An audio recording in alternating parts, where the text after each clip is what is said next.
And we are live on YouTube. So please go right ahead. Hi, welcome everybody. We're so delighted that you've joined us for this session at the UN High-Level Political Forum on Sustainable Development 2020. This is part of the special event series on SDG Learning and Training 2020. We have a really wonderful panel assembled for you to discuss accelerating action through digital technologies, strengthening digital skills and capacities for human well-being. This session was jointly organised by the ITU and UNITAR. The session will run for 1.5 hours. My name is Ursula Weinhoven. I'm the representative of the ITU to the UN here in New York. And I'm really delighted to be your moderator for this critical theme, one that has become ever more relevant and urgent in the context of the current pandemic. We'll hear opening remarks from leaders at the ITU and UNITAR, and then I'll introduce our panelists. Please feel free to pose your questions and comments in the Q&A. You should have a button on your screen for that purpose. You can post them at any time, and we'll have a Q&A session after all the panelists have presented. We are recording the session, and you'll be able to find the recording on the YouTube UNITAR page. Without further ado, I have the pleasure of introducing Ms. Doreen Bogdan-Martin, Director, Telecommunication Development Bureau of the ITU. Doreen, you have the floor. Thank you so much, Ursula, and good morning, good afternoon, and good evening, everyone, and welcome to this virtual event on strengthening digital skills and capacity. It's great to see so many participants joining online to discuss a topic that has become so pressing in light of the global pandemic that continues to ravage our countries and our communities. I want to begin by thanking UNITAR for partnering with the ITU in the organization of this event. And I want to warmly also welcome my colleague, Einar, the Director of Satellite Applications and Applied Research at UNITAR, who will also shortly share his opening remarks to help us frame our discussions this afternoon. Last year's high-level political forum, we had the opportunity and pleasure of collaborating on a very successful joint session with UNITAR that was part of the DESA UNITAR capacity building and knowledge workshops. And it's really great to have the opportunity once again to join forces and contribute to the important work around building a roadmap to foster digital skilling of the global population. In the midst of the global crisis, the theme of this year's HLPF, Accelerated Action and Transformative Pathways, Realizing the Decade of Action and Delivery for Sustainable Development, has assumed a new dimension because COVID has thrown a sharp spotlight on what it really means to be unconnected in the digital age. There is no doubt whatsoever that the next 10 years of our UN Decade of Action will also be a decade of ever more rapid technological progress. And I really believe that the transformative pathways and accelerated action that we're searching for to drive faster progress towards the SDGs need to be built on broadband. Digital technologies are the vital catalyst that's going to help us to achieve the global goals, and the UN Secretary General's roadmap on digital cooperation made that very clear. And of course, empowering people to use, adapt, and develop digital tools will be fundamental. It's going to be a fundamental stepping stone to progress on each and every one of the 17 SDGs. The COVID pandemic has underscored the critical importance of meaningful connectivities to people's livelihoods, to employment, to health, well-being, education, and social participation.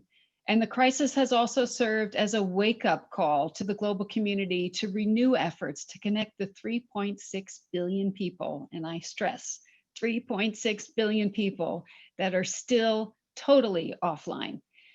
We have never faced a situation of greater urgency, and if there can be one positive outcome out of this terrible global catastrophe, it will be universal recognition of the importance of digital infrastructure, services, and skills. We have a once-in-a-lifetime chance to make real and rapid progress in connecting the world, and digital skills development is a critical part of that. Around the world in poor countries, but also in rich countries, millions of students that have been out of school have lost access to formal education due to the lack of connectivity, due to the lack of skills and capacity to use digital tools. And tragically for some, this may represent a lost opportunity that may be difficult, if not impossible, to recoup, and can ultimately negatively impact on their life choices for decades to come. Ensuring that all young people have access to the extraordinary power of online learning and the wealth of resources that it offers to communities lacking resources like books and teachers is what prompted ITU to partner with UNICEF on a bold new initiative that we call GIGA. And the GIGA vision is to connect every school on the planet to the internet and every child to information, opportunity, and choice. We're moving quickly to get our first round of pilot countries up and running, and with an ambitious global rollout schedule and active recruitment of partner organizations, because simply there's no time to lose. In addition, with technology now at the heart of just about every economic sector, the world is already contending with a massive digital skills gap. There's thousands of job vacancies out there that go unfilled each year simply because of the lack of the digital skilled workforce. And what a missed opportunity to bring greater diversity to the global tech industry and well-paid jobs to millions that so desperately need it. When we finally get to a post-COVID world, governments and educational institutions and industry need to come together and react quickly by putting digital at the heart of every nation's recovery.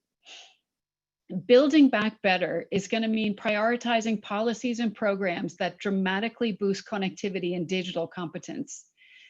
And one of the key missions of the ITU's Development Bureau is to strengthen human skills and capacities in the field of telecommunications and digital technologies. And bridging the digital divide will only become a reality when people everywhere have access to information, products, and services, and are also equally equipped with the digital skills that they need to match the employment and entrepreneurship requirements of the fast-growing digital economy. Finding effective ways of nurturing those digital skills and capacity development are going to be critical elements to help every country, every community, and every citizen to fully leverage the transformational power of digital to improve their lives and also to drive sustainable development. Working in partnership with other stakeholders, our programs aim to ensure that younger generations are equipped with these digital skills, the skills that they need to benefit from employment opportunities, and also adult professionals that they can access ongoing digital reskilling and upskilling across sectors. Developing a digitally skilled population involves the entire socioeconomic system, starting with clear, committed government policy, and also extending to primary and secondary schools, universities, adult training institutions, the private sector, and civil society.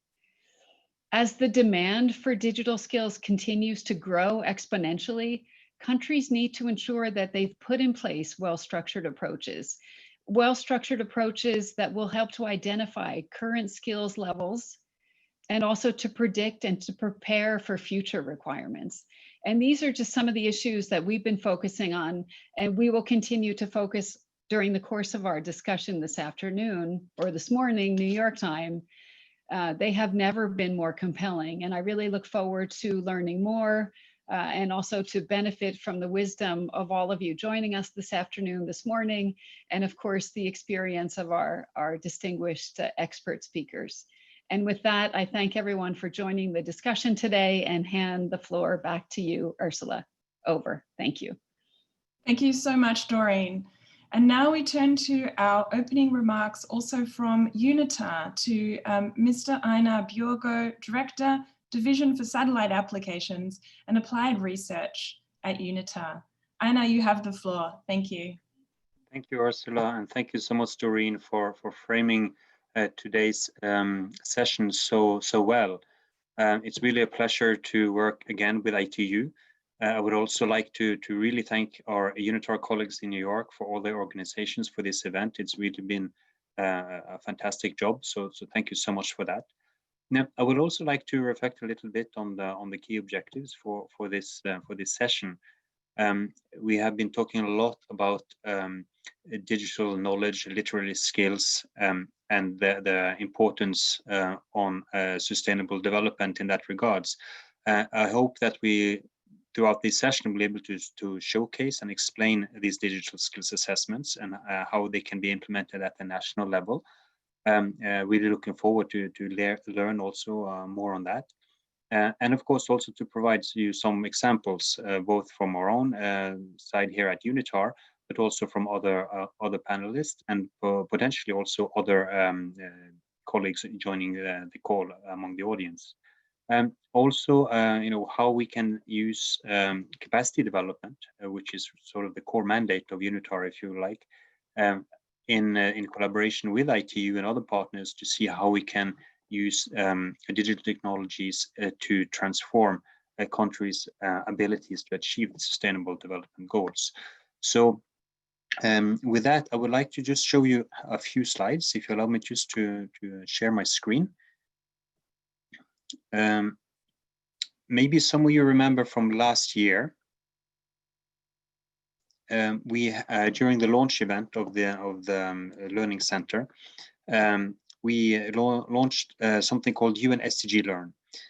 This has basically a platform and with several components to it, open to both UN agencies, international organizations, academia, civil society, and business.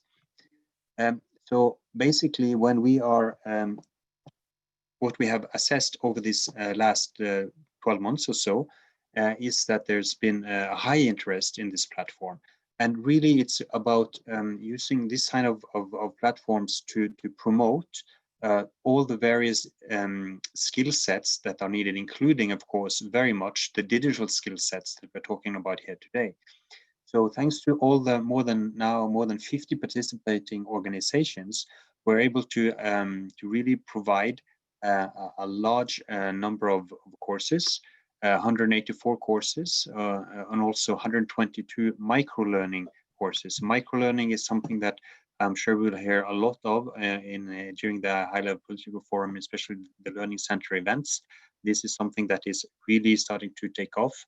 Angus may also explain a little bit in that sense.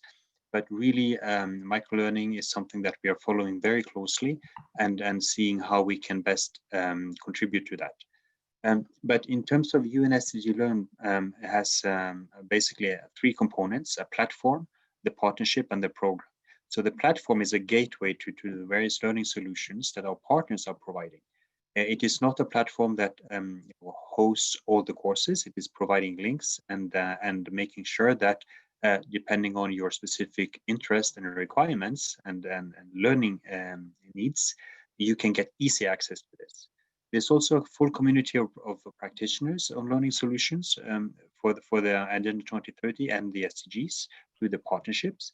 And also, of course, we're looking at joint learning initiatives for integrated learning and support to countries. Now, of course, this also depends very much on people's interest. And when you are looking at SDGs and looking at digital skills according to SDGs, we have a nice search function on this site. So you can basically triage, if you like, and filter your searches, both according to SDGs, but also other specific thematics. So I would encourage interested parties to go and really take a look at this. We have also regional pages. We also have a dedicated statistics page. So this is something that in terms of access to digital courses or learning is quite interesting. We have had so far more than 47,000 users on this. And you can see from the pie chart that over half is from Asia. quite a few from the Americas, from Africa, from Europe, and a little bit from Oceania. In terms of the gender breakdown, 57% male, 42% female. And what is also interesting, I think, is if you look at the population distribution, we see a very high interest in this kind of learning platforms, both from the 18 to 24-year-olds, as well as the 25 to 34-year-olds. So I think that is quite an interesting demographics as well when we're looking at this. We also at UNITAR do other types of let's say digital skills development, and I would like to pay your attention to something that maybe not many of you are that familiar with, but when it comes to use of space technologies, we have a project that is quite interesting. I would just like to take a few moments to explain it. It is a project financed by the UK Space Agency and their international partnership program called Common Sensing, which is all about building climate resilience within small island nations. And we are using, in this sense, space technologies. So we're looking at various elements, and we have done also, as it's been outlined here during this session, we have done a very careful needs assessment as to what kind of digital skills and tools are needed by talking to the various government departments and ministries in the countries of Fiji, Vanuatu, and the Solomon Islands. So from this, we are then developing various solutions in terms of both food security, in terms of climate forecast, in terms of disaster risk management, and also, quite importantly, in terms of climate finance. So by using space technologies coupled with capacity development, we are able to assist the countries with increase in access to climate funding. So just as an example of how this type of technologies can be used very pragmatic and very directly. And of course, capacity development is absolutely fundamental. We have done several training sessions in these 3 countries, and we are looking at how to also go to other countries with this kind of same methodologies, let's say. So it's something that we're quite excited about, and we see really how this is appreciated with the countries. Of course, capacity development should be seen as a long-term effort. It is not by providing a very short course, either face-to-face, blended learning, or fully online, that one has developed true capacities over time. But by being there with the countries over time, also digital skills that sometimes can take some time to develop, and even more important, I would say, integrate into decision-making processes at the governmental level, can take some time. So it's important to be there with the governments, and we are quite fortunate in this sense to be hosted by the governments of Fiji, Vanuatu, and the Solomon Islands, and hosting and having technical experts there, sitting with them, learning from them, and providing solutions to them. So I just wanted to also give sort of, as part of the opening, a little bit of practical examples of what we are doing in this sense. And as I said, very much looking forward to this session and to see and learn also from our other colleagues and from the audience how this extremely important element of digital skills can best be applied in support of sustainable development. So thank you very much, and back to you, Ursula. Thank you so much, Einar, and to both our opening speakers for your great framing for the discussion that we're about to have. And Einar, actually, we've already got a request for the link for the platform that you spoke about. Perhaps you could paste that into either into the chat so that folks can see that. So now let us turn to our distinguished panel. I'll mention them all by name first, and then we'll turn to our first one. We have Susan Telcher, Head Capacity and Digital Skills Development from the ITU. We have Stacey Wedlake, Research Analyst and Coordinator, Technology and Social Change Group from the University of Washington in the United States. We have Angus McKay, Director, Division for Planet at UNITAR. That's got to be one of the best names for a division that I've heard. And we have Abraham Kofi Asante, CEO of Ghana Investment Fund for Electronic Communications. So thank you everyone for joining us again, and thank you for the panelists for coming together today. Let us now turn to our first one. Susan Telcher, please, you have the floor.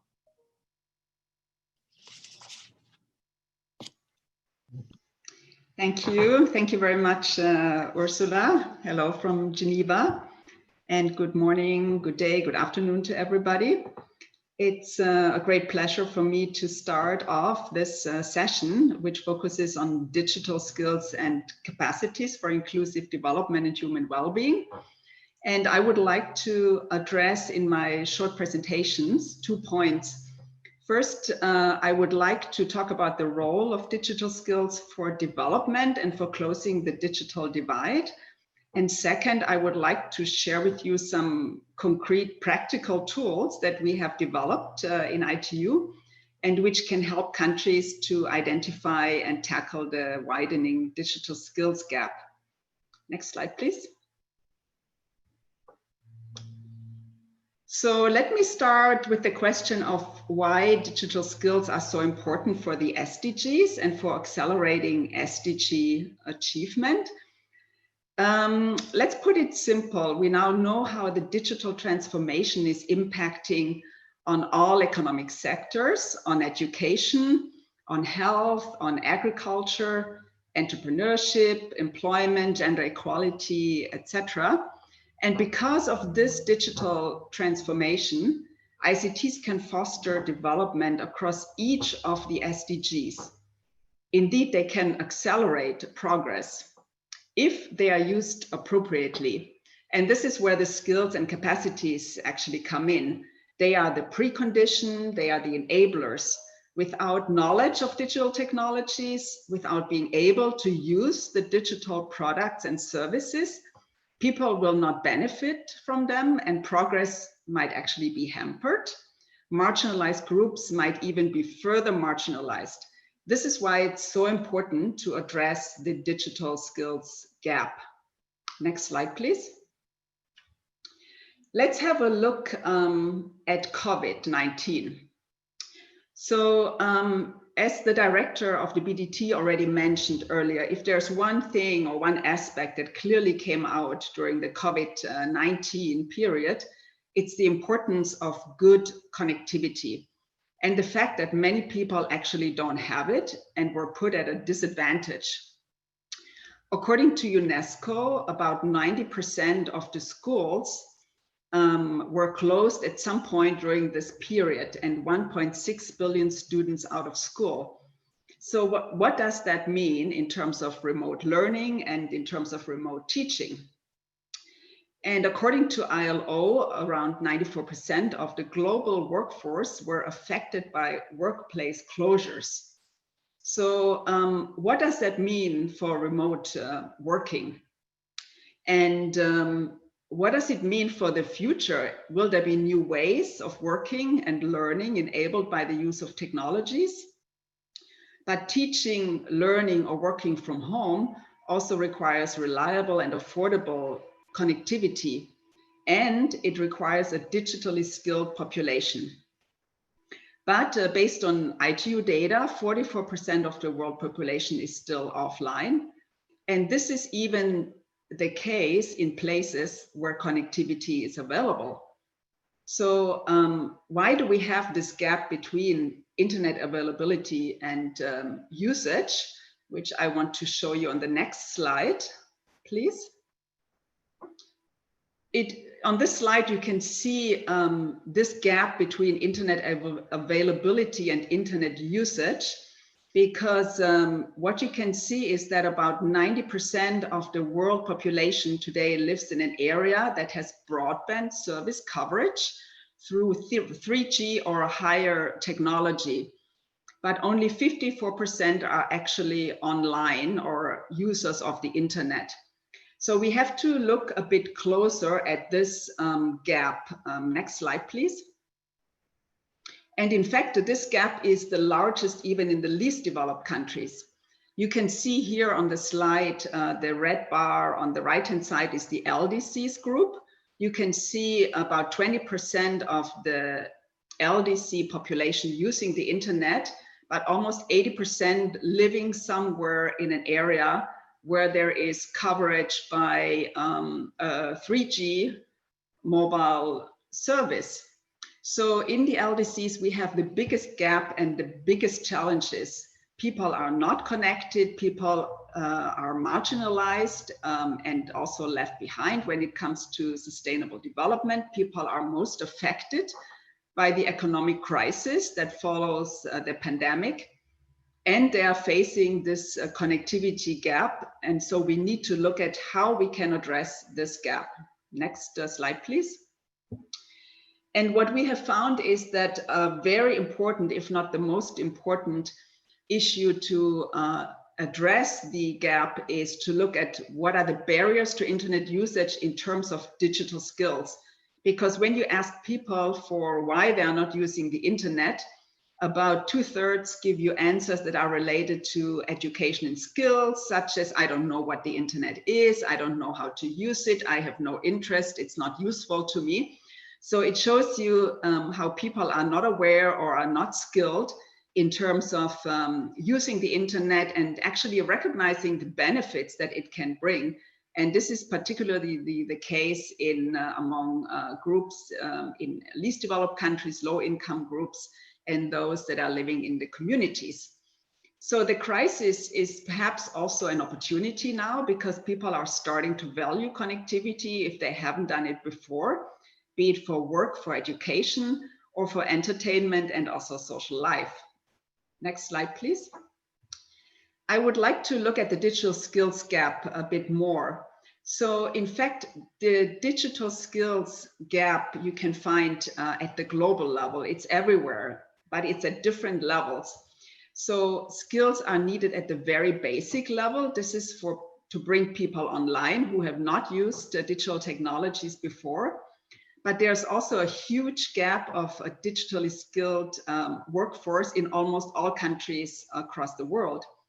And often such workers require intermediate level skills or advanced level skills, job ready skills, and skills for very particular ICT professions. Now, with so many people affected by unemployment following the crisis, the need for training on digital skills will become even more important in the future, because this is one area where many jobs could be found in the already now, but even more so in the coming period. Next slide, please. So we urgently need to address the digital skills gap, first for digital inclusion, as I mentioned before, to bring in people who have not used the internet before and digital technologies, but also because the digital economy requires a workforce that is fit for purpose. So we should look into digital skills education in schools. We need to look into reskilling and upskilling of the workforce. We need to look into lifelong learning, including outside the formal system.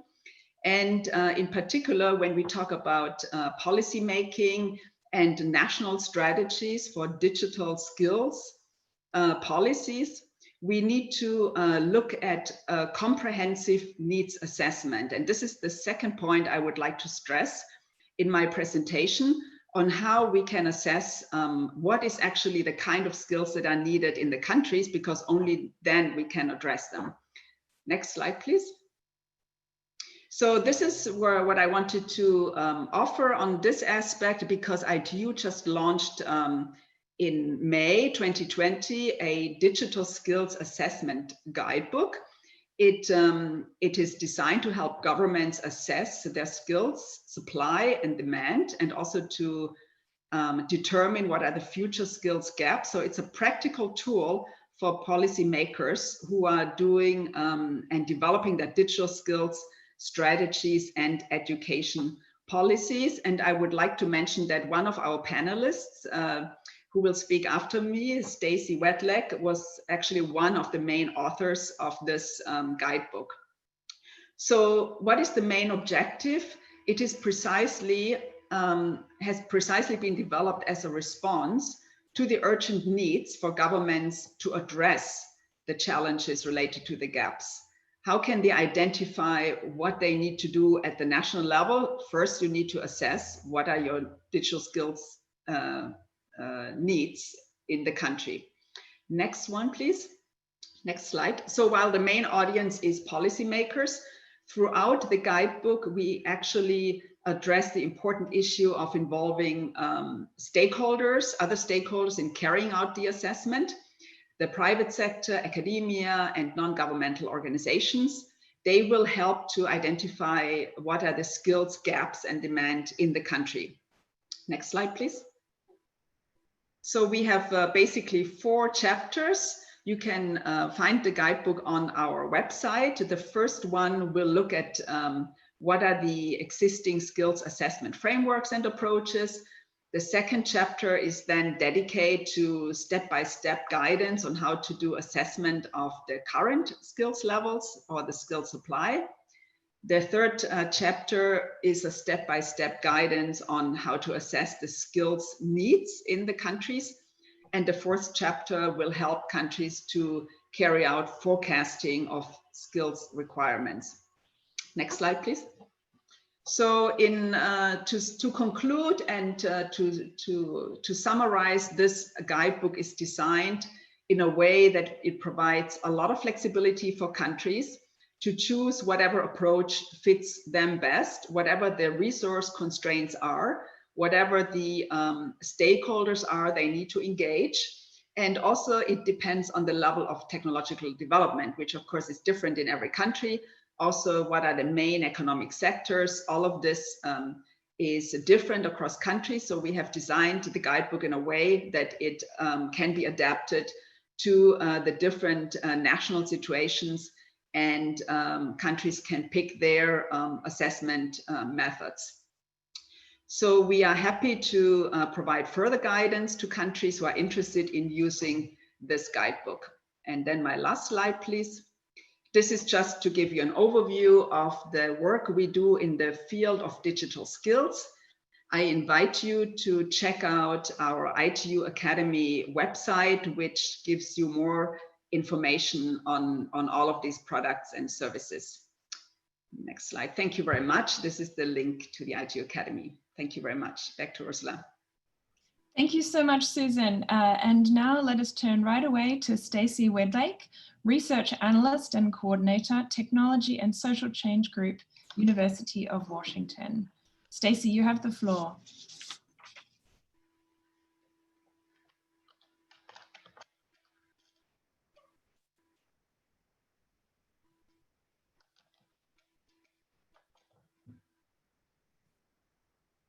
You might be muted, Stacey. I am muted. Thank you very much. I even got a little message from Zoom. So let me start again. Sorry about that. Got too many buttons to click. Good morning from the West Coast of the US. I'm with the Technology and Social Change Group with the University of Washington Information School. And as I mentioned, I'm one of the co-authors of the ITU Digital Skills Assessment Guidebook, which I'll be briefly talking about here today.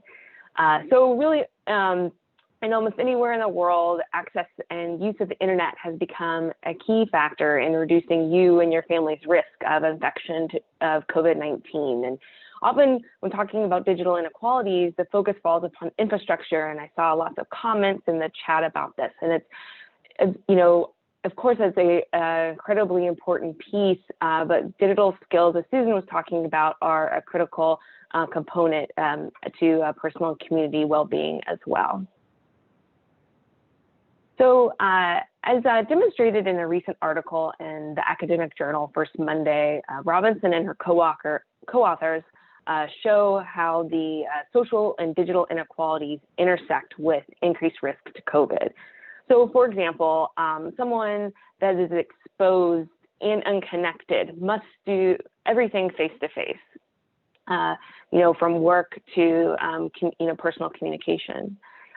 However, if they can get connected, and then they may still be exposed due to work, but they can reduce their frequency of face-to-face contact in other ways, and thus reducing their own personal risk and, again, the risk to others. Contrast that to someone who's privileged as myself, to be sheltered and connected, and I can conduct all my personal and professional business via these digital technologies. And again, this is about infrastructure and access to the actual technology through devices, but it's also about skills. But before we dive into that, let's just review as kind of these technologies that most people use to use the internet, which Susan touched upon as well. And so I think that we probably all know here that far more people worldwide use the internet on their mobile devices than any other type of device. And so I have a chart here from data from ITU, and so you can see that the upper green line, that's the active mobile broadband subscriptions, and then way down the bottom, in the yellow line is the fixed broadband subscriptions, which is the wires into a house, which is how I am using my internet. And then in the middle are those the actual people using the internet. And so when we think about digital skills, we should think, again, we need to keep in mind that the vast majority of people using digital skills are using or applying those skills using on a mobile device. And so we should think about kind of those day-to-day digital skills that people need to kind of achieve their goals, that the fact that they're using mobiles. And even in my own research of public librarians in Kenya, even if they have wired internet at work and have access to laptops and desktops, people still rely heavily on their mobile devices to conduct their jobs and their personal mobile devices, and to be able to continue their work inside and outside the library walls. However, in our research, we found that many curricula and skills efforts tend to focus heavily on laptop and desktop centric skills and not about further developing mobile literacies. So when talking about digital skills, again, a lot of the focus tends to be on how to help people skill up to intermediate or advanced skills for computer-based employment. And has been already talked about here today, that it's critically important. There are many jobs that rely upon these skills and can help better people's lives. But it's also really important to focus on those basic skills so that people can actually start using those the technologies in their day-to-day lives. And so on this side, we see a map that shows that in 40 to 84 countries with available data, less than half of the population possesses basic computer skills such as copying and pasting or sending an email with an attachment. And this map shows us that it's not a given that high-income countries' populations have these basic digital skills covered. So given all this, what digital skills do people need to accomplish their goals? And in the case of the pandemic, reduce their risks to themselves and their families. And so I really like the basic, intermediate, advanced breakdown that Susan presented earlier, but skills and competency frameworks can help us kind of dig a little bit deeper into thinking about different skill sets. And so I've highlighted 3 different frameworks here. These are also featured in the guidebook. So DigComp comes from the European Union, and so it's very focused kind of on the EU context, and divides digital competencies into 5 domain areas: information and data literacy, communication and collaboration, digital content creation, safety, and problem solving. And then UNESCO took this and wanted to adapt DigComp for a more global audience and to serve as a foundation for SDG indicator 4.2, which is the percent of youth and adults who have achieved at least a minimum level of proficiency in digital literacy skills. And their framework adds 2 additional competence areas, which is devices and software operations and career-related competencies. And that devices and software, I think, is kind of a nice, like, thinking about, again, those basic skills that people need in order to be able to start using those devices. And so these competency frameworks then have skills nested under them. And then DigComp actually has drilled down more into different proficiency levels. So it's quite detailed and can be a little overwhelming. And then kind of another approach is from kind of an academic standpoint, the Digital Skills to Tangible Outcomes project, which has been going on for probably quite some time now. And it has the explicit aim of developing measures for digital skills and digital outcomes using surveys. And so and the project divides skills into 5 categories. And then which is operational, information navigation, social, creative, and mobile. And then there's a corresponding scale of very specific skills that can be used for youth and adults. And so the first 2 frameworks are more, I think development more tend to be for like kind of policy and educational kind of foundational documents that can be used in lots of different ways. And the last one is much more kind of straight out of the box for thinking about, like, these very granular skills and like how to measure them. And so again, sort of for kind of some different purposes here. And I really appreciate the last framework, how it specifically calls out and examines mobile specific skills. So how do we know if people have the skills that they need? One way that you can do this is via a country level and national skills assessment. And these assessments are covered much more deeply in the guidebook, but I'll briefly talk about 3 different approaches here. So the first type of approach is a self-assessment. And here participants rate their own perception of their abilities, skills, or confidence. And so at the national level, you can see that these most often take the form of a household survey, like Eurostat or the ITU household questionnaires.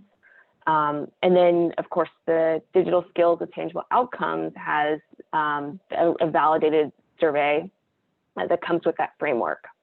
And often this type of assessment is combined with other assessment types. The second type is knowledge-based, which is it's like a test using questions around factual or procedural knowledge. And this can be more valid than a self-assessment, but sometimes I find these assessments kind of test the wrong thing.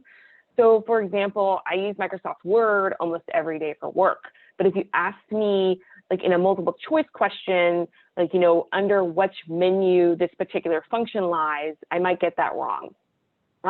However, if you tested that me in a more realistic scenario where I actually had to complete the task, I would get that right, which is what a performance-based assessment is. So it actually measures the digital skills in realistic scenarios using software. These tests, of course, are the most time-intensive and expensive and usually involve cooperation and some international effort. But they can give the most detailed and accurate data on digital skills.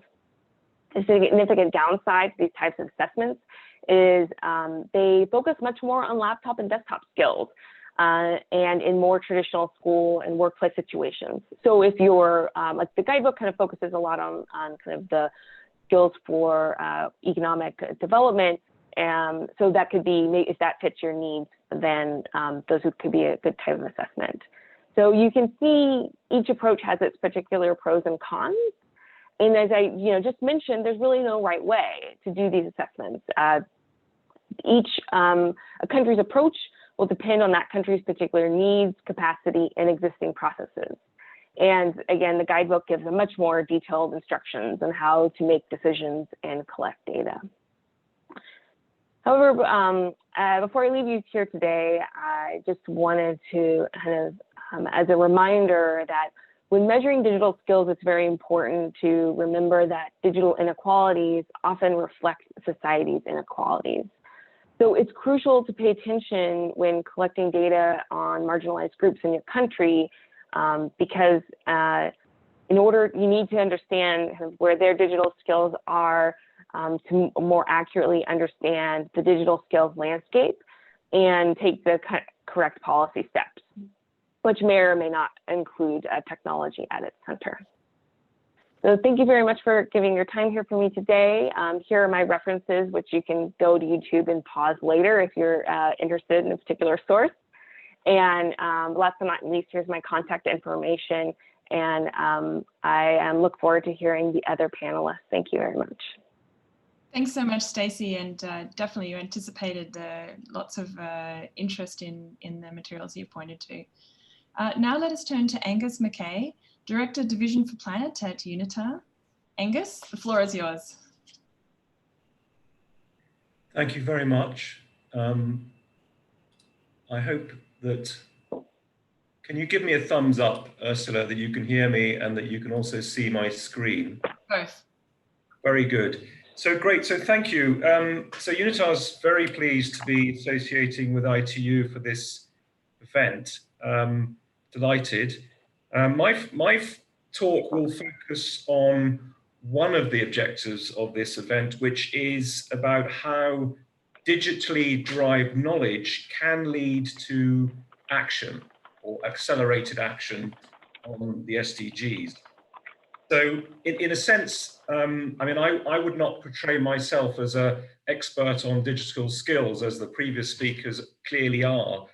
But obviously, we're using a digital platform to get our message out on Planet, as Ursula kindly referred to my title, which caused much merriment when it came out. But I must say, Ursula, that the reason that it's Director of Planet is because UNITAR is aligned with the pillars of Agenda 2030. So that means that there's also a Director for Peace and so on. So I'm not the only one. But yes, it is an interesting title. So yeah, so my focus will be more of a user perspective and reflecting a little bit on how digital technology is performing for us in relation to achieving action on the SDGs. And I'm going to speak about one program called UN Climate Change Learn. That's the sort of the experience that I have on this. It's an interesting one. It's been running about 10 years, but it's only been digitalized, if you like, for the past 4 or 5. It does hit SDG 4, SDG 8 on growth, and SDG 13 clearly on climate change. So what I'm going to do is I'm going to give you some performance data. I hope that will be of interest, and I think it sort of will illustrate some of the points that have already been raised, and then I'll offer a few conclusions before handing back. So firstly, how are we performing? Well, this slide shows you the number of certificates of completion issued on our e-learning platform, right? So you can see a fairly slow beginning, 2014, 15, and then it's consistently picked up since then.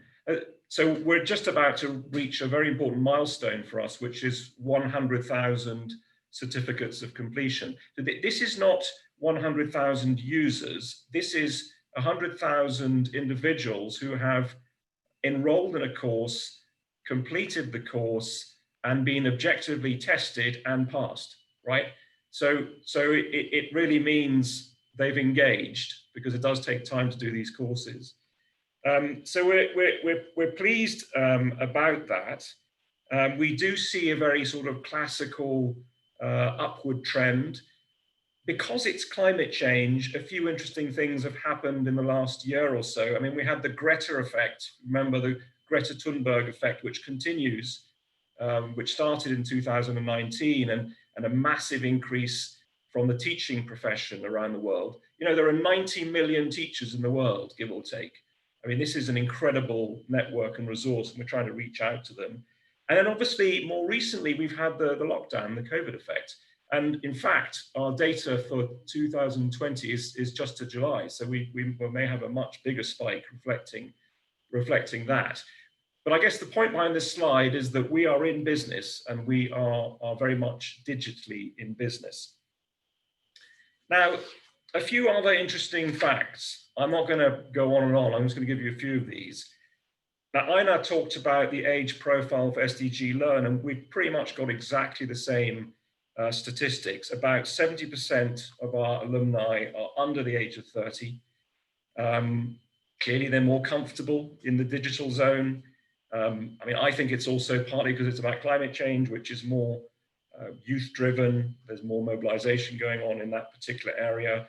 I also think that younger people place more trust in the digital space, if you like, in terms as a means of achieving their objectives, be they educational objectives or be they beyond that into the workplace, building skills. So of course this raises questions about everybody else, people of my age. I mean, how are the 40s and the over 40s acquiring their new knowledge and skills, and is there a wider trend here? And I think the previous presentations have hinted at what some of those barriers may be. Are they being left out?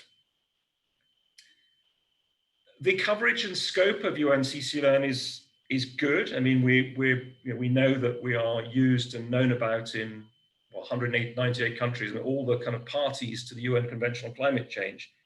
And 80% of our learners are from developing countries, 52% female. Of course, this is great, but as others have said, it's accessibility and coverage is the key factor. And our concern, and I think Susan talked about this, Doreen talked about this as well, is as digitalization accelerates, it inevitably is doing and will do, are we going to have a greater and greater digital divide? And how do we address that? Will investments in digital infrastructure keep pace with demand and with this issue of access? We know there's a huge investment going on in sub-Saharan Africa, but will it be sufficient? Will it keep pace? Now, we've seen quite recently some quite positive announcements from major donors signaling that they're willing to look at a shift in resources away from traditional built infrastructure like roads and bridges towards digital infrastructure. Of course, that raises other issues, but this discussion is happening now at the highest levels, and it is right and proper that it should do so. Just moving now a little bit into the issue of impact, because ultimately it's all very well to do online training and so on and have lots of people, but what are people actually doing with the results, with all of this? So in terms of the impact, again, pretty positive when you look at the overall numbers. 78% of our users have changed the way that they think about climate change based on our courses. Now this is a survey of over 5,000, we do an annual survey, so it's 5,000 survey. I think we got about 500 responses, something like that. I'm not the greatest statistician in the world, and some people online may tell me that this is not relevant or marginally relevant, but I mean, hopefully it's good enough. 78% have changed the way that they think about climate change, 84% much more confident in advocating climate change, and a significant number also trying to influence communities and the authorities that they work with. And we have many, many documented examples of what that actually means in practice. One of them, for example, on influencing as a result of accessing a digital learning space is a gentleman by the name of Dr. Ikram Rahman. He's from northern Pakistan. He's a project coordinator for UNDP, and he is working on a project to open up markets for certified timber and forest products for the communities in northern Pakistan. So he did one of our courses on forestry and reducing greenhouse gas emissions and so on. It's called the Red Plus Academy. And I think that the main thing he said was, well, I did the course and I felt so much more confident as a result, and therefore that my ability to engage with communities was that much more effective. So he attributes the fact that there's much more sustainable harvesting going on in his area, partly or quite significantly to the way that he was able to better engage as a result of having done the course. And he also told us, amazingly, that he got a raise from UNDP. So I worked for UNDP for many years, never got a raise, so I don't know what that means. But the important point behind that, and we got some numbers on this as well, is that doing these courses online can actually have a significant impact on your career prospects and the way that you're valued within the workplace. This is actually, Ursula, this is my last set of numbers, and then I'm going to wrap up, so please don't panic. A little bit more on impact. 89% changed their behavior towards particularly consumption, for example, in their use of water or energy. And as I said earlier, 27% reported a positive change in their job status, and something like 8% receiving a pay rise, where they have attributed it as largely, 50% or more, it's self-assessed, but have attributed to having completed a course and received a certificate. And we've actually, what this means, that last one, by the way, can be monetized. And we've done some work on it, and we've been able to generate some cost benefit figures that show that this digital platform is operating at about a cost benefit of about 1.7, which is pretty good for training. And I think one of the reasons for that is because the cost of every certificate issued is very low, because we've got high volume. So we're actually issuing certificates at an average cost of $20.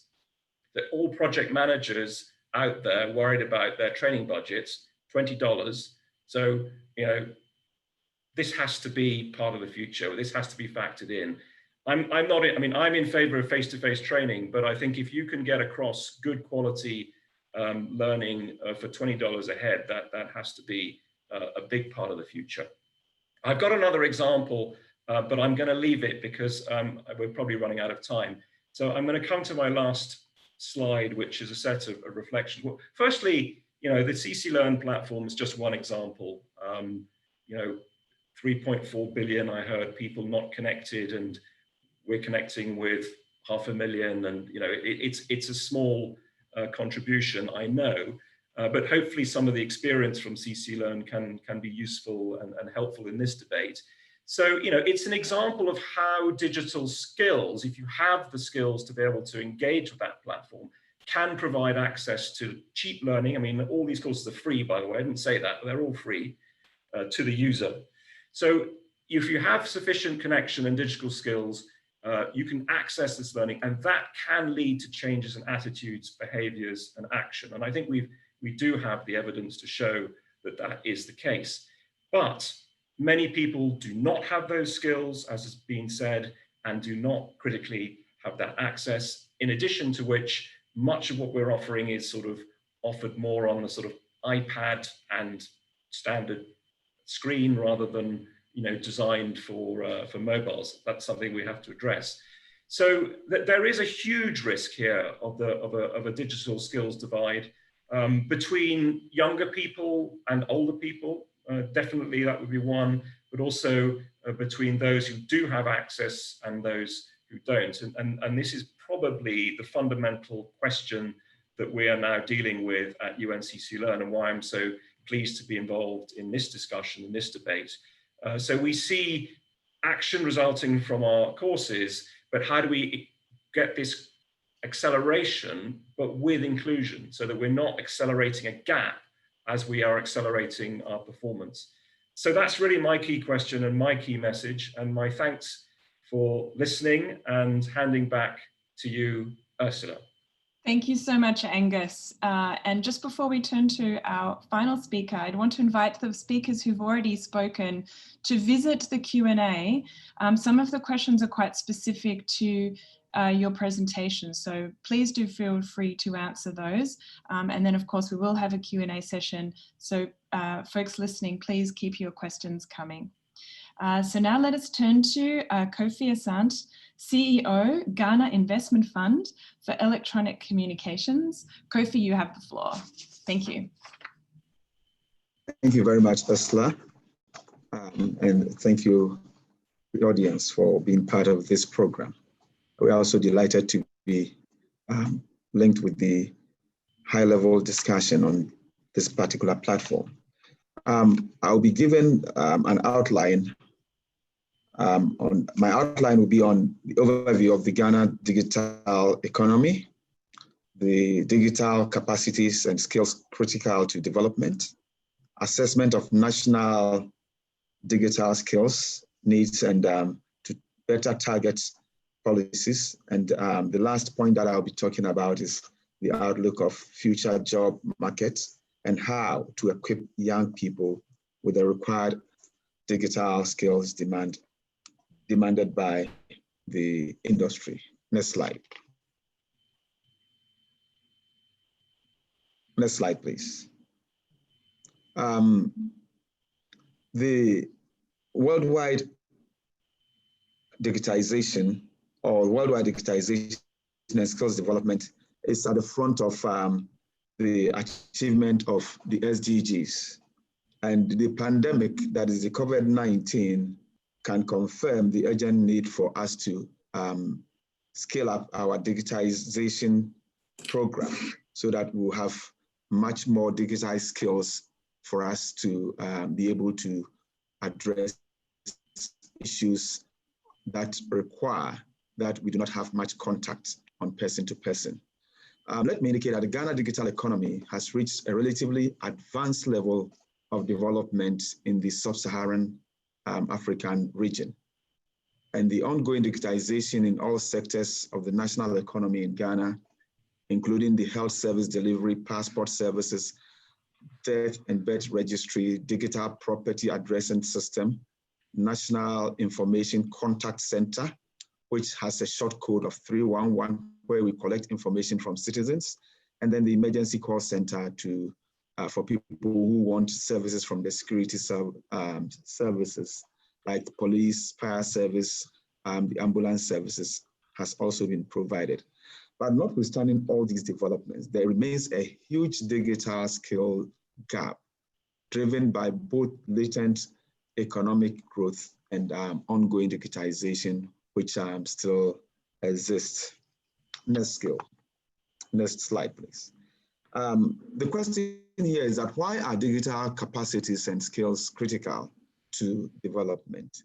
They are critical because we want to fully achieve the digitization agenda and also for full digital transformation in our country, such that this would affect government institutions and local economic development. The reason is that as government puts in all these e-services, there's the need for the citizenry to also have the skills so that they can take advantage of these services. And those areas that suffer most are the rural areas, which are unserved or underserved in terms of connectivity and in terms of skills development.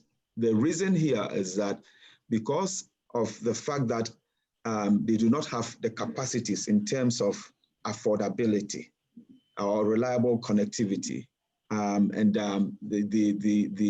the infrastructure is not available in such areas, they do not even have the opportunity for them to acquire the skills. So there's a combination of factors that need to be addressed here: provision of infrastructure, and then also making available the skills to them.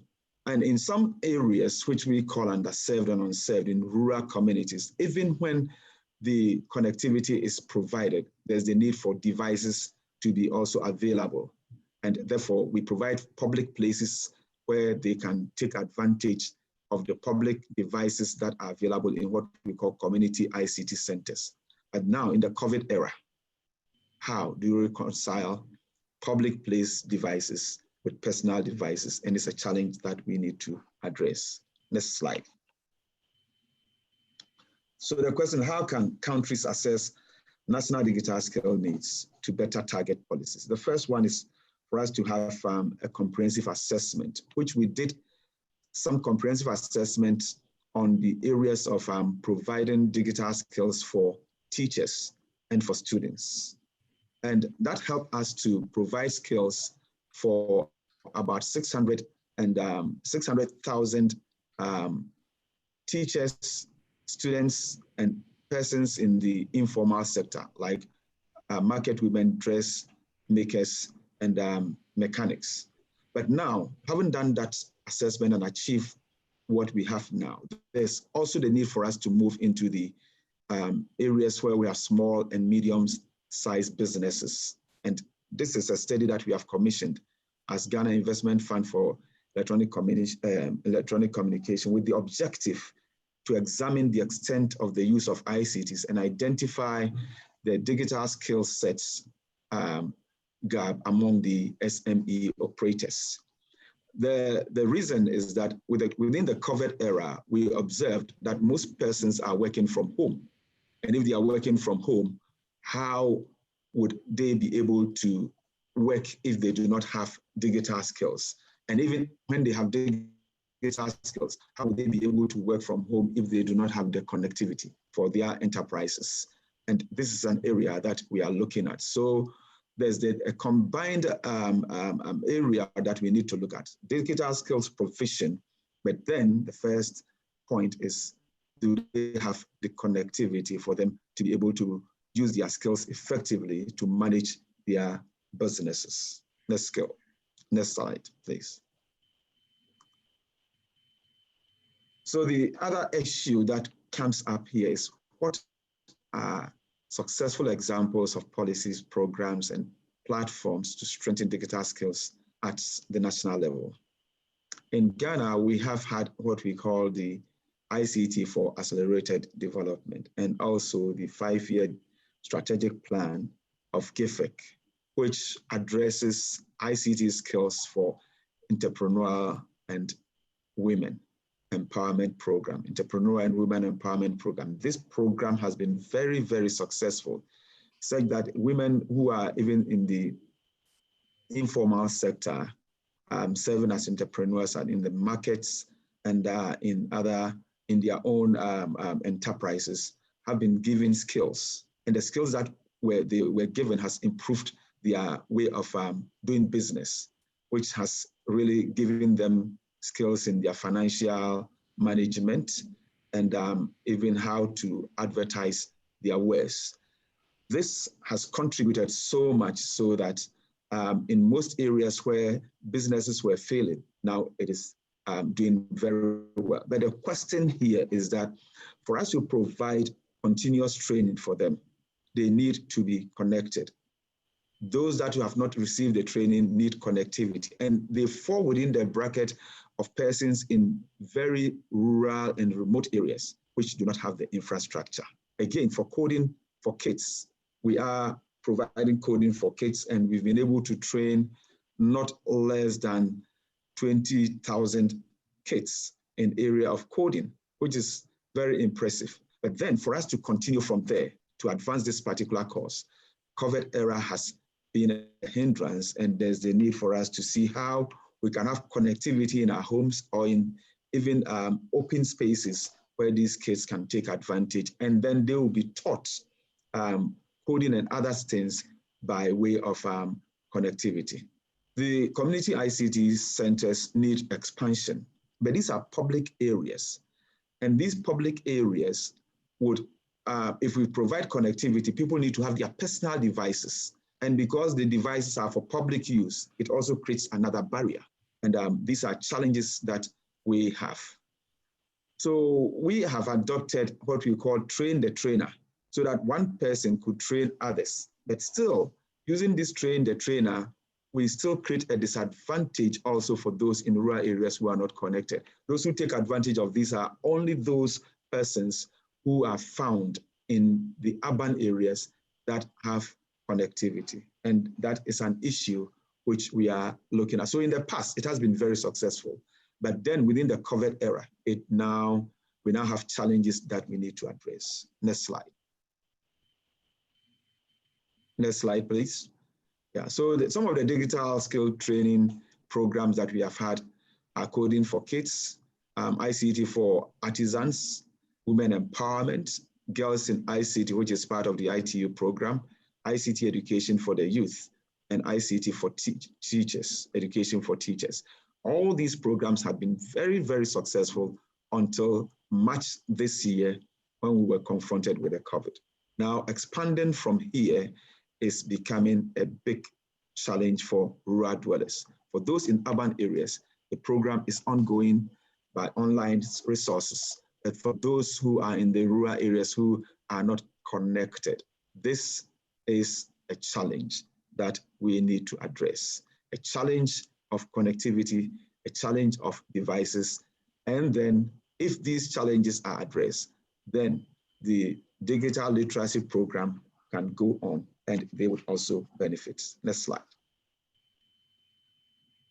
So here is a pictorial representation of women empowerment training that was held in about 3-4 communities, which gave training to about 1,500 women who are engaged in dressmaking, who are engaged in hairdressing, and who are market women who had not seen computers at all. But because of the kind of training, the basic ICT training that was offered, they were able to grasp the skills, and it is helping them in their businesses. Next slide. So what does the future job market look like, and how can we ensure young people have the required digital skills demanded by the industry? We have acknowledged by our assessment that tomorrow's job market will be highly digitized, transformational, and require innovation, and it requires what we consider to be lifelong learning.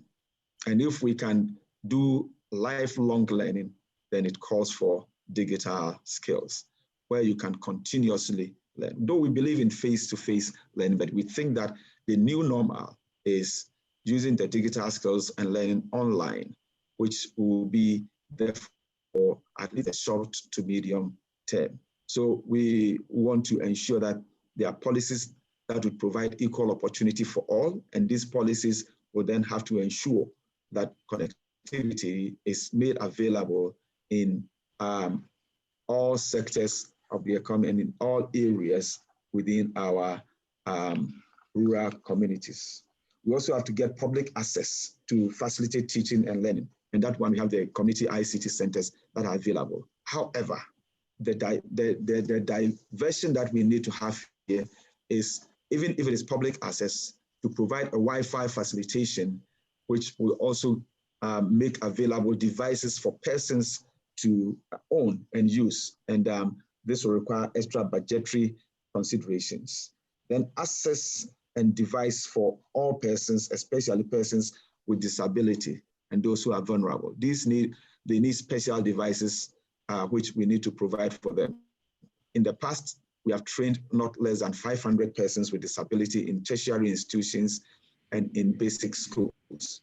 But now moving forward, the issue is that because we have made provision for public access or public use, personal devices will now have to be given.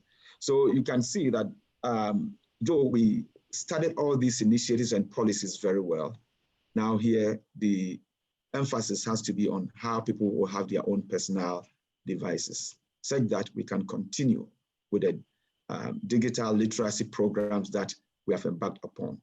It is interesting and also very, very encouraging to note that within the last 3 years, from 2017 to date, we have trained not less than 537,000 persons on some of our, on the digitization literacy program. However, the fact that we have done this training called for continuous and scaling up the numbers. But because we are confronted with COVID, now the issue is that we need to get the rural persons, the rural areas, connected. And if the rural areas are connected, then we can continuously provide digital training. This is the question that we need to address. And we believe that together we'll be able to make this provision so that we can continue with the digitization agenda by providing more skills to address the skills gap for all sectors of our economy. Thank you very, very much. Thank you so much, Kofi, and congratulations on those great results. And I think, as you mentioned, there's a lot more to be done all around the world, particularly in light of COVID and its consequences. So now we've come time for the Q&A. We have about 15 minutes for that. So what we will do is we'll pose a few of the questions that have come through and then come back to the panelists, invite you to answer which ones are most relevant to you and your experience. And then we'll get some more questions and come back. So the first one that I have here, Kofi, you'd mentioned about devices for persons with disabilities, and a few of the questions that have come up are talking about the needs of persons with disabilities, and including the fact that digital skills are of course important for all. Sure. What is being done to ensure that there's accessibility for persons with disabilities, perhaps including in relation to some of these e-learning platforms and digital skills tools? So persons with disabilities, this is one of the questions. Another one is that the research shows that it seems to be younger people who are accessing these to a higher degree than older persons. So any ideas for reaching older persons in the community? And there's a lot of interest in this issue of digital gap and how do we reach those who are marginalized and underserved, or perhaps in rural areas, and any other ideas that any of the panelists have for those strategies for reaching those would be great. So with that, perhaps if we go down the line with the panelists, since Kofi just spoke, we'll give you a little break, Kofi. And Susan, do you want to take any of those? And then we'll turn to the next speaker. Thank you. Yeah, sure. Thank you. Thank you very much, Ursula. Thank you also everybody for the great comments and questions in the chat and the Q&A functionality. And I would also like to congratulate Kofi on their programs. And I wanted to mention that we actually collaborate with GIFEC quite intensively as well on this issue, which is part of our Digital Transformation Center initiative. And GIFEC has been identified as one of the digital transformation centers with which we work in 10 countries right now. And this is one of the strategies, and I'm coming back now to one of the questions that Ursula just posed on how to reach out those in rural areas and how to bridge the digital divide through digital skills training, and how to make sure we can reach the marginalized groups. Because this is really the biggest challenge that we are facing, and you will probably see that a lot of the trainings that are offered now are perhaps not always addressed to those who are really offline and not using the technologies at all. And this is something that we also realized in ITU. We do a lot of capacity development in the field of digital skills, but more at the advanced level for professionals, for policymakers. But we realized that the main issue with bridging the digital divide and getting more people to benefit from the technologies is really to reach out to those marginalized groups and underserved communities and start to deliver training at the very basic level. I think one of the questions was also around that. We should have a basic a level to people who have not used the technologies before. And Kofi has provided some examples of that. And our Digital Transformation Center initiative is precisely trying to do that. So we are trying to work with local entities in some of those countries who have a network of community centers. And through those networks of local community centers, we try to deliver basic digital skills training to these marginalized groups. So they include youth. Sorry, just in the interest of time, would you be able to include the link in the chat so people can learn more about that example? That would be wonderful. Yeah, I will do that. And I just wanted to highlight that this is one of the initiatives that is that actually reaches to those groups. So very good, good. Ursula. Thank you so much, Susan. Angus, any of those points, any of those questions that have come through that in your particular areas you want to highlight? For instance, perhaps accessibility of your e-learning programs for persons with disabilities is one example. Yeah, I think that would be the one that I would do. By the way, I must apologize, Ursula. Apparently, when I showed my presentation, it wasn't in the right view, which illustrates a point that my digital literacy is not what it should be. but I'm over 40, so I kind of get a pass, I hope, for that, but apologies for that. Disability, absolutely a key focus area. Look, you know, there are layers to this.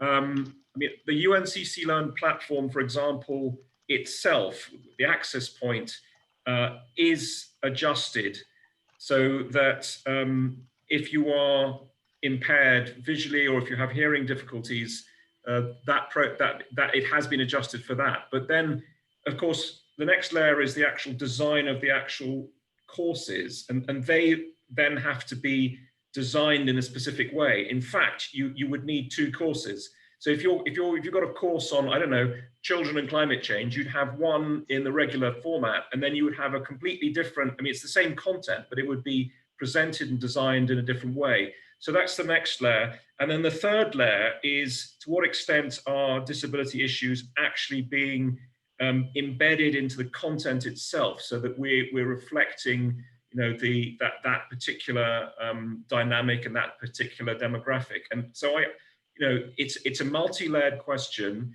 I think we are making baby steps, but I think, you know, we know where we need to get to, and for us, it's a big priority. Thank you, and over. Thank you so much. Kofi, let's turn now to you. Your presentation had some great examples and programs, but are there any other examples you'd like to share with us, or any other comments on those questions that we had flagged? Yeah, well, in our case, persons with disability, you know, have special devices that they use with assistive technologies. And that is what we have been doing. We've been trying to first identify that in every community, there are persons with disability. So we have to dedicate a certain percentage of our equipment for such persons with disability so that they can take advantage of them when they enter our community ICT centers. Apart from that, we also give devices specifically to persons with disability. And then we do train the trainer. We train persons who can train the persons with disability, and then they go ahead to train them. And then persons with disability who also acquire the skills at higher levels can also train other persons. And that kind of thing goes on and on and on and on. So devices are very key because they are special. And then the skills that they use are also key. And you need to just train the trainer for us to achieve. We've done that in some basic schools here, Kropon School of the Blind for persons who are blind. And then we have also done that in some of the tertiary institutions. In the area of training for older persons, we also do that. For older persons who have never used a computer or seen the computer before, we try to do what is in line with the adult education. What used to be done in the adult education by the non-digitized manner is digitized. And we do so even for chiefs, traditional rulers. And we try to make it in such a way that we build cyber laboratories within the nearest environment where, or very close to them where they stay, and we give them regular tuition. Apart from that, we also go back to monitor the usage of the skills and the usage of the devices. So there's a monitoring mechanism that we have for these ones. Then come to the marginalized and underserved areas. In some underserved areas where we do not have connectivity, we have teamed up with the Ghana Library Board, where we have mobile vans that go into such rural areas to provide training, digital skills training, and also help them to have to read from the computers. So having done the digital training offline, we then have to provide devices. But now, for now, the devices that we provide are of public use. And so we go to schools, basic schools, and then we adopt one of the classrooms. We put in not less than 10 desktops with projectors, and the school children and the teachers are trained. And we train more teachers so that within the areas, the catchment area, the teachers would also provide training for other teachers. And they form what we call coding clubs. And that is how we are trying to propagate this kind of arrangement. Thank you so much, Kofi. For a second there, I was muted and couldn't unmute myself. Thank you so much for all those further examples. Very helpful. Oh, Ursula, could I jump in real quick? Yeah, I was just turning to you actually. Oh, okay. Oh, okay, great. Thanks. Yeah, Sorry. please do. I wanted to jump in before we move topic. Oh no, absolutely. We're not going to forget you. So yeah, please, if you can respond to any of those within your expertise. And I also just want to take this chance to invite the other speakers. Please do check out the chat and the Q&A, because some of them are quite specific. I'm looking for a link or something. So I invite you also to check that out. Thanks. Stacey, please go ahead. Okay, thank you.